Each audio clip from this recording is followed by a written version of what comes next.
بسم اللہ الرحمن الرحیم۔ برادران اسلام، غزہ آج کی دنیا کا سب سے مظلوم ترین علاقہ اور شہر بن چکا ہے۔ فلسطین کا یہ علاقہ دنیا کی سب سے بڑی کھلی جیل بن چکا ہے، چونکہ یہ علاقہ ہر طرف سے دشمن کے گھیرے میں ہے۔ ایک طرف سمندر ہے، اس طرف بھی دشمن کا قبضہ ہے، دو طرف دشمن ریاست کی سرحدیں لگتی ہیں، اس طرف بھی ان کا قبضہ اور غلبہ ہے، چوتھی طرف مصر کا بارڈر لگتا ہے اور وہ چھوٹا سا علاقہ ہے، اور مصر کی حکومت بھی آج کل غزہ کے مسلمانوں کی مدد کے لیے کوئی خاص کردار ادا نہیں کر رہی۔ دنیا کی جتنی بھی امداد جمع ہوتی ہے اسی بارڈر پر پہنچتی ہے، اسرائیل کی مرضی کے بغیر یہاں سے کوئی امداد گزر کر غزہ کے مظلوم مسلمانوں تک نہیں پہنچ سکتی۔ غزہ کا یہ علاقہ 41 کلومیٹر لمبا اور 10 کلومیٹر چوڑا ہے، اور اس علاقے کے اندر 20 سے 22 لاکھ کے قریب مسلمان اور کچھ دیگر لوگ آباد ہیں۔ غزہ کے مسلمان جرت، ہمت، استقامت اور جذبہ جہاد کی داستانیں رقم کر رہے ہیں۔ غزہ کے مسلمانوں نے یہ ثابت کیا ہے کہ یہاں کے بچے دنیا بھر کے بچوں سے زیادہ بہادر ہیں، یہاں کی خواتین دنیا بھر کی خواتین سے زیادہ بہادر ہیں، یہاں کے مرد دنیا کے تمام مردوں سے زیادہ بہادری میں آگے نکل رہے ہیں، اور یہاں کے بوڑھے اور بزرگ بھی کمر ہمت کس کے قابض فوجوں کے ظلم و ستم کا مقابلہ کر رہے ہیں۔ یہاں کے مسلمان آج اس جنگ کو 46واں دن ہے، اس کے باوجود وہ ڈٹے ہوئے ہیں اور استقامت کی داستانیں رقم کر رہے ہیں۔ اس وقت تک غزہ کے تقریباً 13,000 سے زیادہ مسلمان شہید ہو چکے ہیں، 30,000 سے زائد مسلمان زخمی ہو چکے ہیں، 6,000 کے قریب بچے شہید ہو چکے ہیں، 4,000 کے قریب خواتین شہید ہو چکی ہیں، ہزاروں بزرگ اور بوڑھے شہید ہو چکے ہیں، ہزاروں مریضوں کا کوئی وہاں پرسان حال نہیں، ہسپتال تباہ و برباد ہو چکے ہیں، علاقہ پورا کا پورا کھنڈر بن چکا ہے، اور غزہ کے مسلمان 15 لاکھ کے قریب بے گھر اور بے آباد ہو چکے ہیں، کھلے آسمان تلے اپنی زندگیاں گزارنے پر مجبور ہیں۔ ظالم اور قابض فوج ہر طرح سے آزادی کے ساتھ ظلم و ستم کر رہی ہے، بچوں پر، خواتین پر، بزرگوں پر، مریضوں پر بمباری کر رہی ہے، ہسپتالوں پر بمباری کر رہی ہے، ایمبولینسوں کے اوپر بمباری کر رہی ہے، حتیٰ کہ قبرستانوں پر بمباری کر رہی ہے۔ الشفا اسپتال کو گھیر کے تباہ و برباد کر دیا گیا اور الزام لگایا گیا کہ یہاں نیچے سرنگیں موجود ہیں، اسلحہ موجود ہے، لیکن ایسا کچھ بھی وہاں دستیاب نہیں ہوا، اور پورے ہسپتال کو نیست و نابود کر دیا گیا۔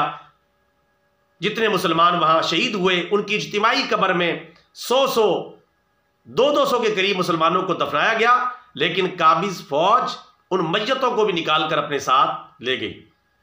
اس سے یہ پتہ چلا کہ زندوں پر بھی ظلم کیا جا رہا ہے اور میتوں پر بھی ظلم کیا جا رہا ہے۔ یہ وہ قوم ہے جو ہٹلر کے ظلم و ستم کا رونا روتی تھی اور ہولوکاسٹ کا رونا روتی تھی، آج یہ قوم خود ہولوکاسٹ کر رہی ہے، غزہ کے مسلمانوں کا ان پر ظلم و ستم کر رہی ہے، اور ہٹلر کے ظلم کا بدلہ ان کے بقول جو ان پر ظلم ہوا ہے اس کا بدلہ فلسطین میں غزہ کے مسلمانوں سے لے رہی ہے۔ اگر آپ نے بدلہ لینا تھا تو جا کے جرمنی کے لوگوں سے جا کے لیتے، لیکن تم نے غزہ کے مسلمانوں پر ظلم و ستم کیا، ان کے علاقوں پر قبضہ کیا، ان کی زمینوں پر قبضہ کیا، ظلم و ستم کی ہر داستان وہاں رقم کی جا رہی ہے، اور پوری اسلامی دنیا اس کا تماشا دیکھ رہی ہے۔ غزہ کے مسلمانوں پر جو ظلم و ستم ہو رہا ہے، پوری دنیا اور وہ عالمی برادری جس کو عالمی برادری جو کبھی مسلمانوں کے کام نہیں آئی، وہ آج یہاں کوئی کردار ادا نہیں کر رہی۔ جو جانوروں کے حقوق کی بات کرتی ہے، کتوں اور بلیوں کے حقوق کی بات کرتی ہے، کیڑے مکوڑوں کے حقوق کی بات کرتی ہے، لیکن مسلمانوں پر انہیں ظلم و ستم نظر نہیں آ رہا. یہاں کوئی حقوق نہیں، اس وجہ سے کہ وہ کلمہ گو ہیں. وہاں کے بچے کلمہ پڑھتے ہیں، لا الہ الا اللہ محمد الرسول اللہ. خواتین کلمہ پڑھتی ہیں، مسلمان ہیں، اس لیے ان کے کوئی حقوق ان کو نظر نہیں آ رہے.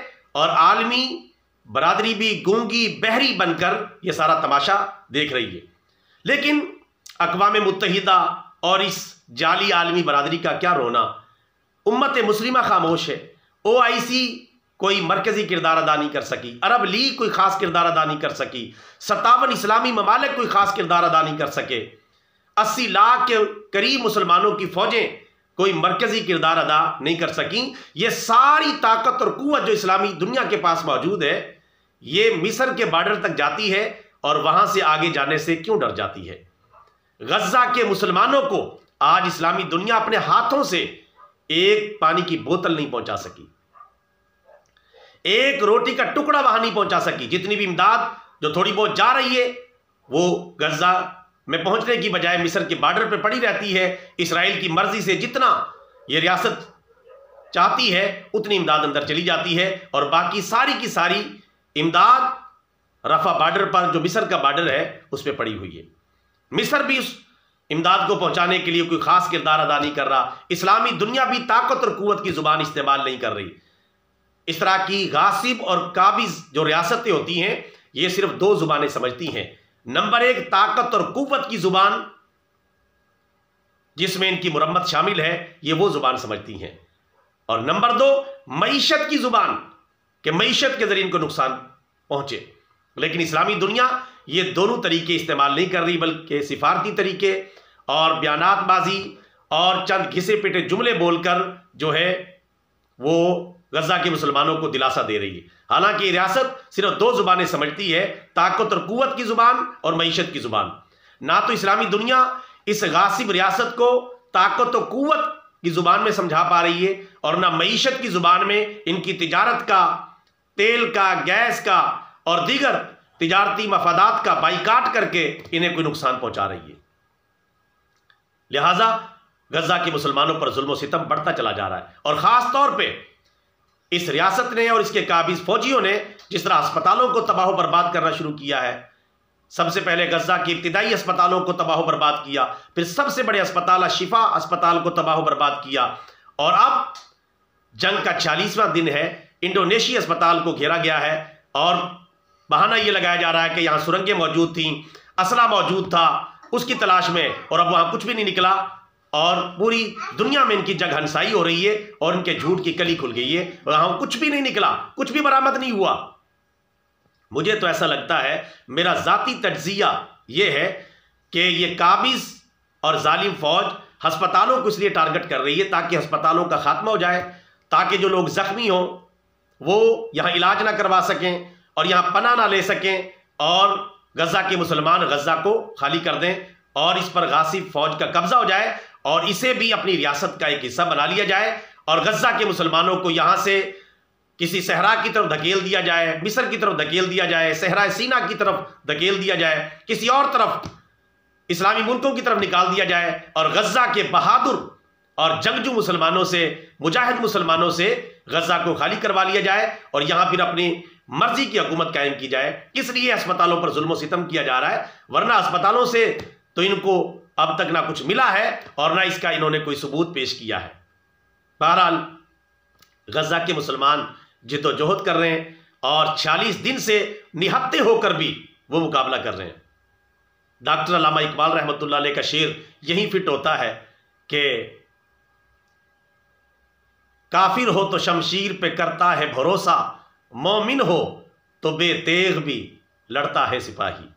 اللہ تبارک و تعالی غزہ کے مظلوم مسلمانوں کی مدد فرمائے، انہیں کامیاب اور کامران فرمائے، غزہ کی حفاظت فرمائے، اور اللہ تعالیٰ ان کے دشمنوں کو تباہ و برباد فرمائے. آمین ثم آمین.